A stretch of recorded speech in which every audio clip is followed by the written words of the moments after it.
You are now listening to The Box Out with Kahlil Thomas and Jason Kahlil on the One Podcast Network. Let's get it.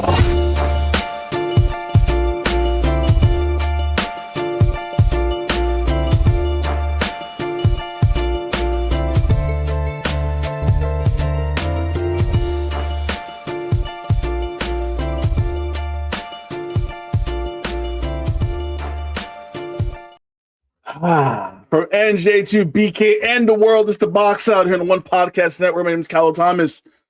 In a few minutes, Jason Kahlil will be joining me from Brooklyn, New York. Thanks so much for watching. And it has been I gotta kind of get my bearings together. So when Jason and I started this podcast, I want to say 9 years ago, we were in the midst of some of the worst basketball for the Knicks at that point. I know we lost out on Zion. We drafted Kevin Knox. We drafted Frank Ntilikina. We a number of coaches and presidents and general managers. And yes, this is a basketball podcast, and Jason and I are both journalists, but first and foremost, we're fans. And first and foremost, we're fans of the New York Knicks. That's the first and foremost thing about us. And we've made no qualms and tried not to be impartial. We are Knicks fans through and through, as you can see from my kind of orangey stairs behind me. And we've been waiting. Knicks fans have been waiting. I'm 43 years old. I've been waiting. My dad saw a championship back in 70 and 73. I've been waiting very patiently for a Knicks championship. So when this year came along and the idea of a Knicks championship was kind of like floated, and people thought they were favorites to win it. I obviously did not think so because, you know, I'm a Knicks fan. I know what the hell. It shocked me to see them play so well down the stretch of the regular season after this up and down roller coaster regular season. We get to the first round of the playoffs, and we can fall down 2-1 to the Hawks. And I automatically go, this is bad. First round to the Hawks. And then we just run. We just go on a run that many have never seen besides the Golden State Warriors when they won their championship. I think they won 15 in a row. The run they went on to get to the finals was something that was magical, majestic. I will use that word. I don't use that word often. And something that was unexpected. And to get to the NBA Finals was still unexpected, even though they were one of those teams that people mention has a possible championship. And to see how they played in these NBA Finals, down in every single game, came back in every single game. You think about this, and I mean, I'm not burying the lead. The Knicks win a championship. I'm just gonna put that out there. I'm talking a lot, but the Knicks wins the championship. First time in 53 years. 5-game series, right? They won the NBA championship in 5 games. They did not play well in either one of those games. And we won the series 4-1, which is insane because you think about it. Look at all 5 games of this series. How many minutes in each game did they look good? I think Charles Barkley at halftime said the Knicks was down by 7 points at halftime. They played 7 good minutes of basketball. But it seemed like the Knicks just had that extra gear, that grit. And I think it's in the chat. They epitome of grit and determination. That was them. Once they go down by 10, 15 points, you almost think like, okay, we're used to this shit. It's going to happen. They're going to come back. It's done. So it's funny to me how there's so much pain as a Knicks fan going into the season. And I still did not have in my head that they won a championship. Even as they're running through the playoffs, they knock it off Atlanta, knock it off Philly, knock it off Cleveland. I'm like, we ain't winning no damn championship. Ain't no way in hell we win a championship. Ain't no way. Ain't no way. And here we are. First championship in 53 years. They beat the San Antonio Spurs 94-90 in Game 5 of the NBA Finals to win the title. Jalen Brunson, who played the game of his life tonight, wins the Finals MVP. And I thought it would never be Brunson. I thought it would be Cat. I thought it would be OG. But Brunson showed why he's the captain. showed why he's a team leader, and he showed why he deserves all the accolades that he gets, deserves everything that he gets because he's an undersized guard. Undersized guards can't carry a team. And, Draymond, I remember that bullshit you said. Tonight, Jalen Brunson saw this team and said, yeah, we don't have it tonight. It's on me. I'm going to take the game over. I'm going to do this. And he did. So the Knicks win a championship. There's so much to talk about in this game. Obviously, we have to talk about the slow start again, fall down by double digits again. It's just what we do. It's just what the Knicks do. It is what it is. I'm waiting for Bruce Morrow to pop on here. I don't know if he's going to comment. I'm waiting for Bruce to come on here. So I'm biding my time to see Bruce give some props. And the funny thing is, I've been waiting for this because, like I said, Jason and I have been doing this show for a long time, and we've seen some shit. We've seen some stuff. I think we started the show when Phil Jackson was president, and I think that's when our unhappiness really hit like another level and hit another gear. So to be here at midnight on June 14th now, 2026, to say the Knicks will have a championship is still crazy to me.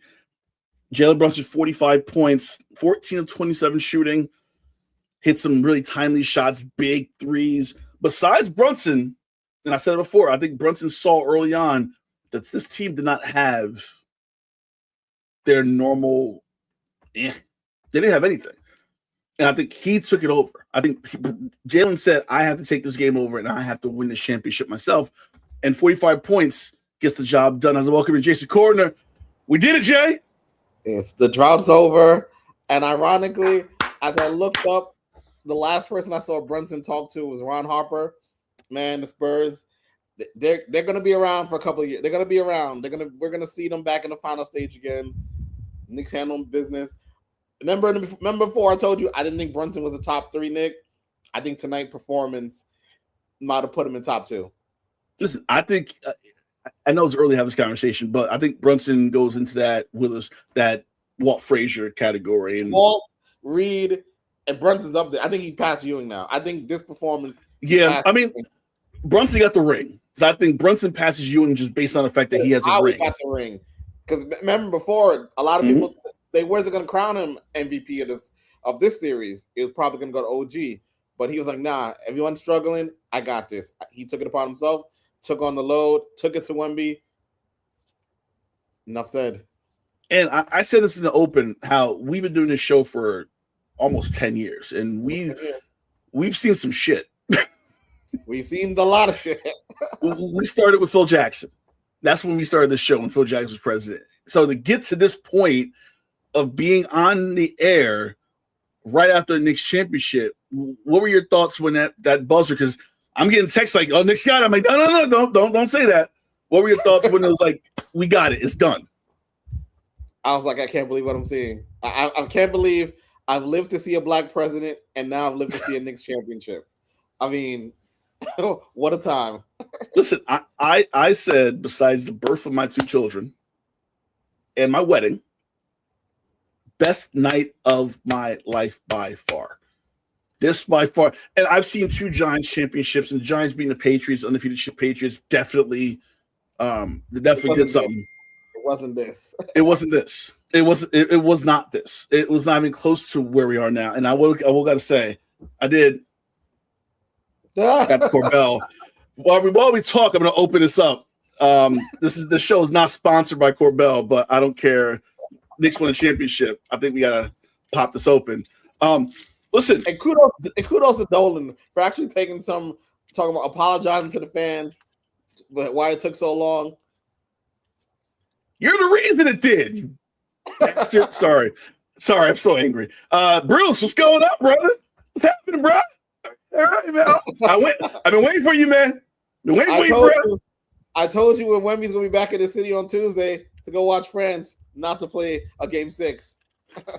So hold on, I gotta make sure. I gotta pop this. There we go. There we go. I don't know if I heard your cork pop or is it the fireworks I'm hearing outside? Because outside sounds like I'm living in Terror Dome. Woo! So let's talk about the game for a second. Besides Brunson, this was a terrible game the Knicks played. It was probably the worst game they've had all series, considering that they have not played a good game the entire series. Everyone shot bad. But the Spurs were so nervous and just they're trying not to repeat what happened the last game. Their bad shooting, so their bad stints of shooting kind of kept the Knicks in it. Like the Knicks should have been down by 20 after the first quarter, how bad that quarter was. Well, and I said, Barkley said at halftime, the Knicks played 7 good minutes in the first half. And considering how bad they were shooting, how bad they were playing, turning the ball over, they were still close. And that's what made it scary. Because I'm like, we've played like complete dog shit, and we're still within striking distance. Exactly.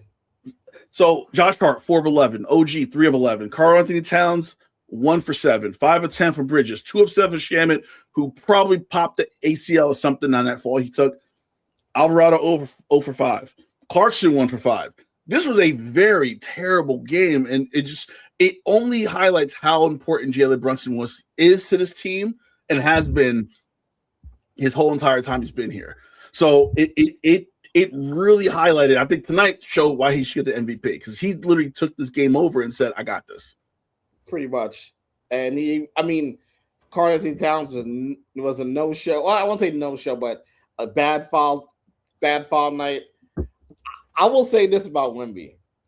Before going into the series, I was ready to anoint him the new face of the league. And it's come to my conclusion he cannot be the face of the league. 1, because he's a foreigner, and 2, he's dirty. Like he's a piece of shit. He's a piece of shit.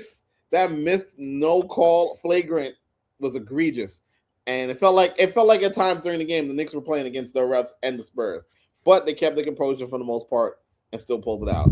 Well, I'm glad you said that, because this afternoon I was kind of thinking about the game and getting hyped up. And then it came across on Bleacher Report, Scott Foster was going to be the ref. And I was like, shit. Once I heard Scott Foster's name, I was like, oh, Jesus Christ. It's going to be game 6. They're going to extend And I don't know how you miss out a closeout like Wemby did on Brunson. I don't know how you miss a poke. Foster's right in front of Bridges. When that eye poke happened, there were so many calls missed and so many calls that were questionable. I'm like, and I've been saying it every game this series. I don't like blaming the refs. I'm not big on the refs did it, but tonight of all nights, like you said, I felt like the Knicks were going against the Spurs and the Knicks were going against the refs. And I started thinking ahead to game 6, because I'm like, that wasn't flagrant. They missed the flagrant. Now, what would happen tomorrow? Would they give Wemby that retroactive flagrant? Because the next flagrant would have been a suspension. They would have to consider how egregious that was a missed call. Like that was bad.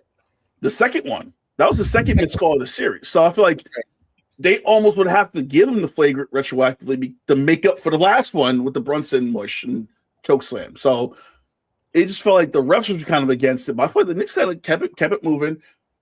There were some really bad possessions in those first 3 quarters. But once again, the fourth quarter, that youth showed up and Spurs could not do anything. Well, if you're the Spurs, do you have to go get yourself a veteran presence?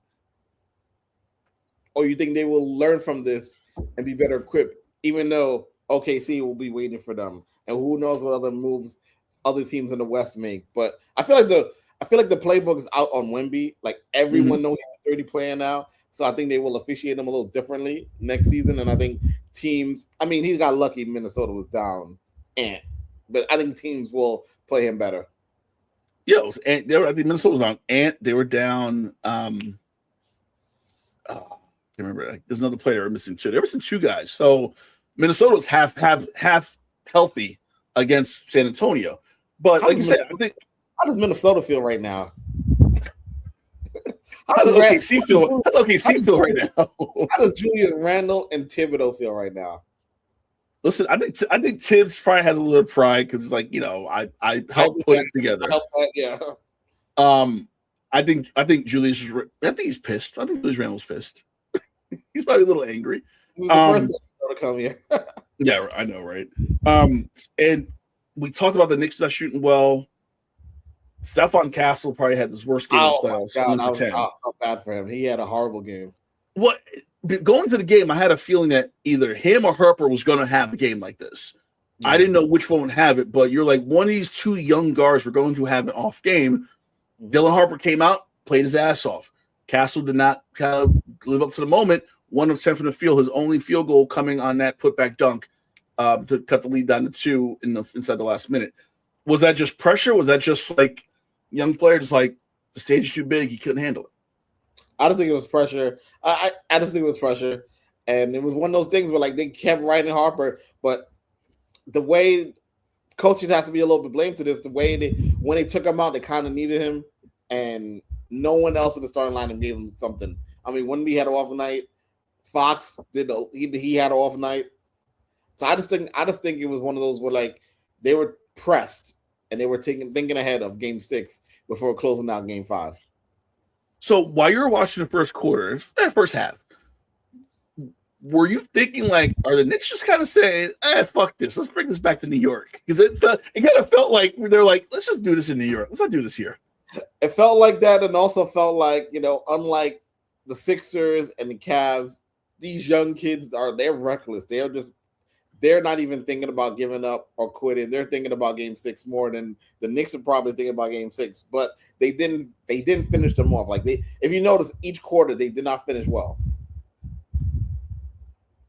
We're talking about each quarter. Fourth quarter came around, and I was like overly confident, but 36% shooting from the field for the Knicks in this game. It was one of those things I'm like, I wasn't completely sure that we would see a Knick comeback because they played so badly. But it almost seemed like the Spurs figured out how to guard Brunson for 3 quarters.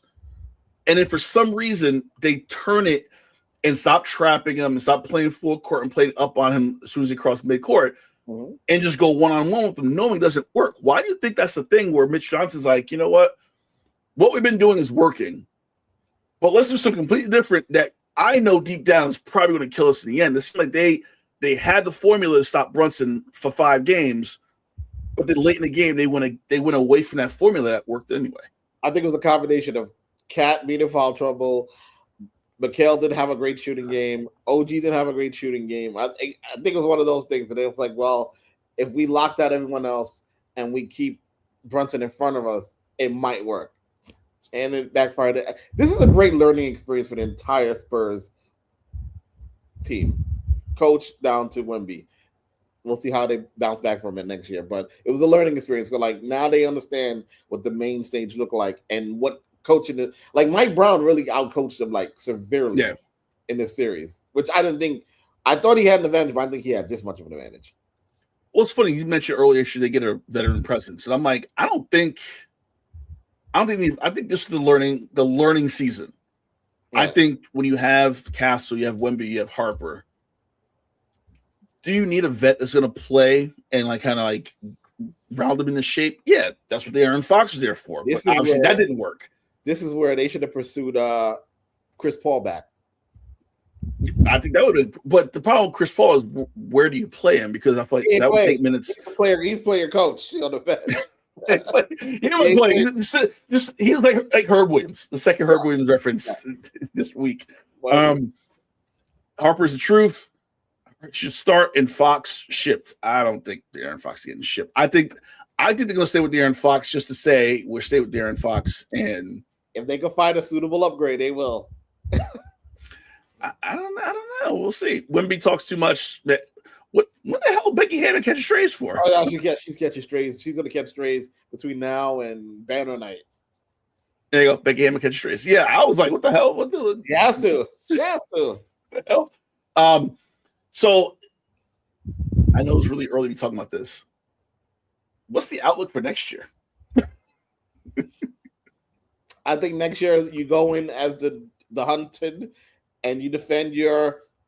They not only are you defending your world championship, you also got to defend the Emirates Cup. We forgot we swept that too. Maybe that gets. Why would you bring that up? Maybe that gets a little patch on the banner. No, don't put anything about the NBA Cup on our banner. Leave our banner alone. It's interesting to see that this. obviously you have Bridges, you have Cat, you have Brunson, you have OG. Mitchell Robinson is going to be kind of an X factor if they're going to bring him back for the money he's probably going to expect. You got Shem on a non-guaranteed contract. He played well, although the finals not so much. He'll be back. What do they do with Deuce McBride? Do you add another piece to the bench? If you lose Mitchell Robinson, what do you do to replace him? I feel like there's so many moves that could be made, and now you have a title under your belt where free agents are going to look at you differently and go, I'll take less money and go play in New York, and not just play in New York, but actually compete for a championship. Yeah, so it's going to be very tight. I think the two longest tenured Knicks, which would be Mitch and Deuce, I think they might be on the outs, but that's not a bad problem to have because without paying Mitch, you could probably find somebody out there. Like you said, the Knicks are they're attractive destination now, so you'll get somebody at a veterans minimum that want to come help out. I think now it's all about assuring the bench. Whatever you get, even in the draft, they still have draft picks coming up in 2 weeks. Figure something out. You're probably going to draft another center. That's fine, and build it that way. I'm not too worried about losing Mitch or losing Deuce. Bulls would gladly take Mitch unless we draft that center at the 4th pick. I mean, I don't know. The Bulls got a whole nother issue. McBride was horrible. Listen, McBride, and I think you've said it a few times. McBride is he's a volume streaky shooter. Oh, yeah. And if he's on, he's on. If he's not, this is what you see. Same thing with Shamit. Shamit was on first 3 rounds, and this round just a sudden halt, and he couldn't hit anything. So once again, they didn't play well for 5 games, and they won a championship. This is crazy. And not even that. You think about the playoff run. They lost 3 games, once after down 2-1 to Atlanta. And I think between the 3 games, it was a combined 6 points, which is crazy. Think about it. It's mind-boggling how I think in the last couple games, we held the lead for like 10% of the game. But won every one of them. It's still, and we can officially blame Orange Cheeto for losing game 3. I feel like he's the one that disrupted. We would have been popping champagne a couple nights ago. I blame, and my wife too. Don't forget her. She got Trump and my wife. That's what happened in game 3. The other thing was, this felt like an old school NBA Finals, 94 and 90. It felt like I was watching the Knicks in 1993 and 1994 in a game, low scoring game. The Spurs beat the Knicks for their title. 99. Wasn't it like 94? Or it was like I think it was like 80, 70. I think it was 80, 78 when the Spurs beat the Knicks for the championship. Oh, by the way, a great get back from the Spurs beat the Knicks in 99, 4-1. We beat them on their court 4-1. So Bruce made a good point. I think we talked about this before. Spurs mental shot because they beat OKC. That was their chip. The way they celebrated winning that series. It was, like I told you, it was Yankees Boston. Yeah. When Florida played Florida, it was kind of flat. And compared to when the Knicks beat Cleveland, the Knicks like, okay. Okay. Even when the Knicks won game 4, I think they were celebrating on the court. But I think once they went back, everybody's like, we ain't done yet. We ain't done yet. So I feel like it's one of those things where you saw it before the series even started. The Knicks were like, we're not done. And San Antonio celebrated the OKC series like it was like, this is it. This is the championship right here. So, which was kind of odd considering they had their number all season long. Yeah. So it was like you knew you could beat them because you beat them 4 out of 5 times. Right. But you're celebrating like you did something. Like you won the conference. You didn't win the championship. Like you said, it's like the Yankees winning the pennant and then losing to the Marlins. Yep. So it's the same shit. Yes, I don't. I talked to my boss. I'm like, bro, my vice principal. I'm like, bro, I will not be at work this week. And he was like, I'm praying the parade is Wednesday because we got a board meeting on Tuesday at my job. Oh. That's exactly what I said. I was like, you gotta be kidding me. So I'm praying that it's Wednesday or Monday. It won't be Monday. It'll probably be knowing basketball gods. It'll be Tuesday. But I'm hoping Tuesday or Wednesday. It'll be Tuesday or Wednesday. I'm like you said. I think it's gonna be Tuesday. We'll see. It's gonna be one of them days. I'll be upset if it's Tuesday, but I'm glad it's over. The drought's over. And I'm heading to the city right after this pod. I'm like, I have to see what the city's looking like. I'm currently working till 1 a.m. So I'm like, I can't move. And I'm like, God damn it. I'm very angry right now. So I'll tell you this, though. I was surprised to see barricades up as far down as 32nd and 3rd Avenue last night. I mean, God bless. Be safe down there, bro. you know it's about to go ham down there. It's gonna be nuts tonight. The watch party. I could imagine anybody from the watch party at Radio City is probably heading towards the Garden, which they still had the watch party outside. I could imagine. And you had the World Cup. I don't know if you saw Brazil fans in Times Square earlier. It's a storm. It's a shitstorm out there. And again, Wemby, I hope you're back in the city to watch France play on Tuesday. You piece of French shit. Will Brooks and the others go to the White House? I hope not. Would you No, it's too early to worry about that. It's too early to worry about that. But I think they will go because it's Dolan and yeah. I think Brunson's gonna not go, but I think the team's gonna go. I guess. I mean, Dolan will probably make him go. Well, then again, that's if the White House still survives tomorrow night's fiasco with the UFC on the lawn and projected thunderstorms happening. Never know. Fuck that show. So you're gonna go to the city. I'm gonna continue working and drink my champagne. I'm sitting here all by myself, drink alone. I'm just gonna hang out here. We'll be back on Thursday at our normal time. We'll come back with probably an update about the parade and how bad it got on parade day. Oh, I can imagine. And how much I'm drinking that day. Knicks win championship. Very happy, very proud to be with you tonight. I know we've been doing this show for a long time. So we are finally happy. I mean, it's about time. It's about time. What did Brad Pitt say in Moneyball? It's like you won the last game of the season. That's us. That's finally, us. It happened. It happened. So, congratulations to the New York Knicks fans. We did it. Take another swig before we go on. We did it. We'll see you on Thursday night. Normal box out. Check out Armchairing where Bruce will give us our props on his show. I'm looking forward to it, Bruce. See you Wednesday. Peace. Peace.